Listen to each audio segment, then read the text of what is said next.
Hi guys, hope you're having a good day. So I wanted to make this video today to help you guys out with math a little bit. So yesterday you guys started phase 1, so that permit phase. Remember, this is where you're like planning out and we're kind of focusing on that geometry and those terms. So my advice yesterday was to complete slide 8 and slide 10. So hopefully you guys did that yesterday. If you haven't, as long as you're through slide 14 on Wednesday, you should be fine, okay?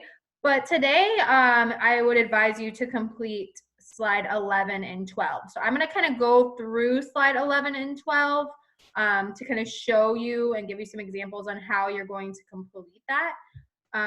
So let me share my screen with you, okay? So this is slide 8, which hopefully you guys did yesterday. So this is where you were just kind of brainstorming. So in the type here section, so I added some things like restaurants, parks, water tower, gas station, grocery stores, entertainment, okay? And entertainment can be like movie theaters, clothes stores, okay? Anything, game shops, maybe any type of those type of things, okay? So these are just things that I would like to see added in my city, other things that we need. So hopefully you did that yesterday. And then you also should have completed 10 yesterday, where you looked at this figure and added what geometric terms you see. So what I did was I first went through all of the shapes that I saw, and then I looked specifically at the lines. So we can see here, we do see some line segments, okay? Parallel lines, remember parallel lines are lines that do not cross, okay? So there's a bunch of examples of parallel lines here. Okay, also we see perpendicular. We see that these lines do cross, so we could add perpendicular in there. Then I went a step further and I looked at my angles. Well, since we have rectangles and squares, obviously we have right angles in these shapes, okay? Maybe you looked at, say, this triangle and saw some acute angles and you added those in there. Any of that is fine. Just as long as you saw 10 geometric terms that you filled in and did not repeat those geometric terms. All right, so today I kind of want to go through slide 11 and 12. All right, so 11, I added the pictures in there for you. So all you're going to be doing is typing the definitions, okay? These are all terms that we've talked about or you have heard of before, okay? So I'm going to just model vertex and line, okay, just so you see those. And the rest we've all discussed, so you can add in definitions of there. If you've forgotten the definitions, please feel free to look them up on the internet, but please make sure it is the math definition of the term, okay?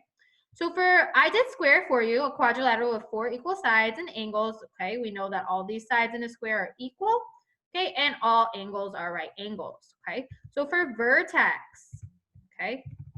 Vertex we talked about it when we did attributes of 3-dimensional shapes. Okay, so we call it vertex is where 2 line segments, I can't spell, sorry, segments meet. Okay. All right, and we can see here, this does clearly tell me this line segment, they're meeting together. That was what we call a vertex. Okay, we can have vertexes in 2-dimensional shapes and 3-dimensional shape. Remember, in a 3-dimensional shape, a vertex is where 2 edges meet, like in a cube, okay? So for example, in this 3-dimensional shape, we would call this a vertex where those edges are meeting. All right, and the next one, just for an example, is I'm gonna do a line, okay? So again, I'm gonna click, notice I just clicked a couple times and the box popped right up. So for line, I'm going to say, okay, remember a line is just 1-dimensional, okay? So a line would be a 1-dimensional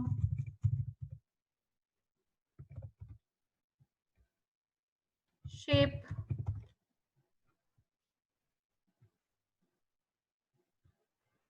Okay, notice how here I'm noticing, hey, this is too big, so I need to change my font. So I'm going to highlight it, go up here, make it a little smaller. So a 1-dimensional shape that extends in both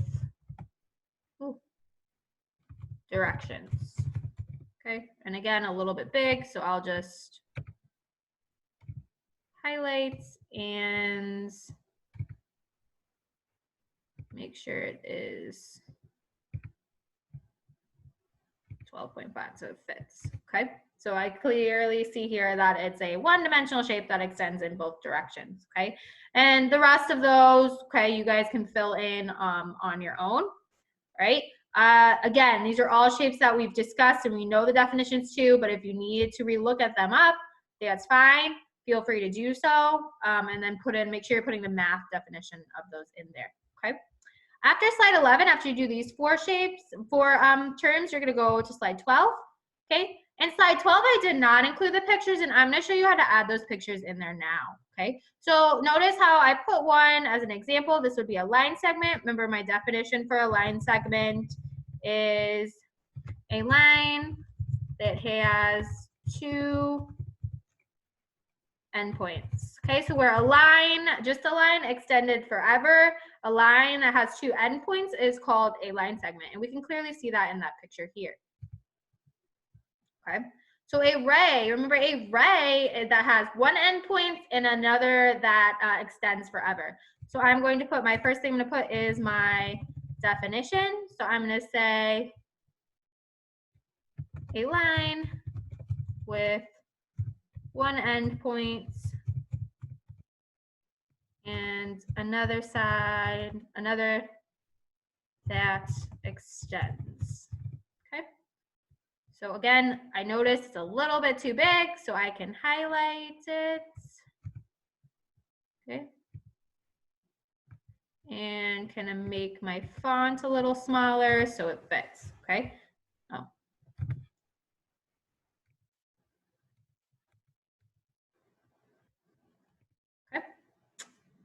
So a line with one endpoint and another that extends. After you have your definition, you need to put an image. Here's how you're going to add that image. You're going to go to insert at the top here. You're going to go scroll down to image, do search the web. When you do that, it pops up right there for you. So you're just going to type in your image. So I'm going to say ray line, okay? Because I want it to be as math as related. You might have to go through a few to see if you can find them. Obviously, rays on the sun are examples, but we want kind of more of a math term there. So I might have to change that a little bit and see. I might have to search a bunch of things and see what I can find. Okay, so I might do ray math. Okay. We see that this one pops up as well, the one I used before for vertex. You could use something like that. Or we notice here that a couple do, this one is a good example. Okay, so you could put that in there if you wanted. Okay, so when you hit it, all right, and you hit insert, okay, it's gonna come up. You can resize it and then you can just click and drag it on there. Okay. All right, and clearly you see that's a good representation of what a ray is. And it also shows a vertex, which is fine. Okay, I'll show you one more, just a pentagon. Make sure, remember a pentagon is a polygon with 5 sides. Okay, so you would type that there. And then I want to show you specifically the picture again. So again, you hit insert, image, search the web, and it'll pop up again. So you would put pentagon shape, pops up right there for you. And look, you get all these examples, okay? I like this yellow one, so I would click on it. When I click on it, you see at the bottom, you would just hit insert. And it's creating your image. And again, you can resize it. And then when you're good, you just kind of move it over there. And there's your pentagon, okay? Very simple. All right, so you're gonna finish those 2 slides today, and then you'll do the other 2 tomorrow. So hopefully this video was helpful, and I will see you guys later. Bye. Have a good day.